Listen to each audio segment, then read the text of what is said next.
bem, pessoal? Paz do Senhor, mais um projeto aqui resenhando teologia e o tema de hoje é, ainda na sistemática, Teologia do Novo Testamento. Vem comigo.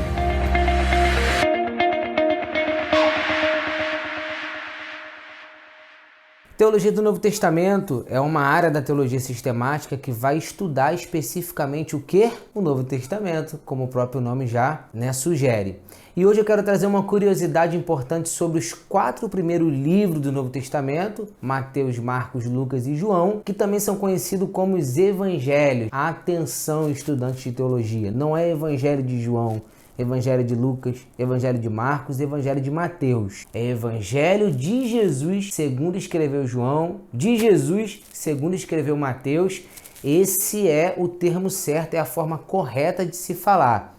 Mas e se eu falar o Evangelho de João? Tudo bem, ninguém vai te criticar por isso, mas o certo é esse. Hoje eu quero falar sobre sinóticos. O que são sinóticos? Já ouviu falar evangelhos sinóticos? Sinóticos significa a mesma visão, paralelo, lado a lado. Evangelhos sinóticos, na verdade, são os 3 primeiros do Novo Testamento, Mateus, Marcos e Lucas. Por que sinótico? Porque eles têm muitos elementos em comum, né? Tem texto que você entende melhor quando você começa a ler num livro e conclui a leitura no outro livro, porque eles se complementam. Uns são ricos em detalhes, outros são ricos em operações. Um tem um propósito para um público, como Mateus, por exemplo, escreve para os judeus. Outro já tem outro público, como Lucas escreve para Teófilo.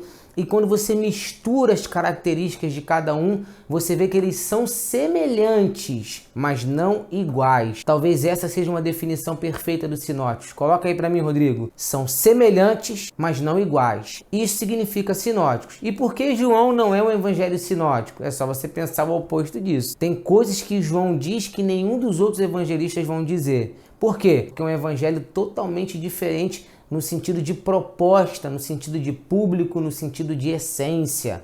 João, por exemplo, se preocupa em apresentar Cristo como Deus, a deidade divina de Jesus.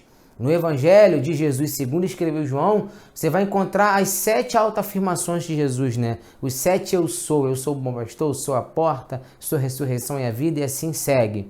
Então, sinótico significa isso. Uma coisa importante para dizer nos 4 evangelhos, quando você coloca os 4 paralelamente, você começa a entender que eles complementam um ao outro. Enquanto Mateus preocupa apresentar Jesus como rei, enquanto Marcos preocupa-se em apresentar Jesus como servo, Lucas como homem perfeito, João preocupa-se em apresentar Jesus como Deus. Juntando tudo, o nosso rei foi um homem perfeito sendo servo e ainda assim continua sendo Deus. Viu que interessante? Isso e muito mais aqui no IBM. Deus te abençoe. Amém.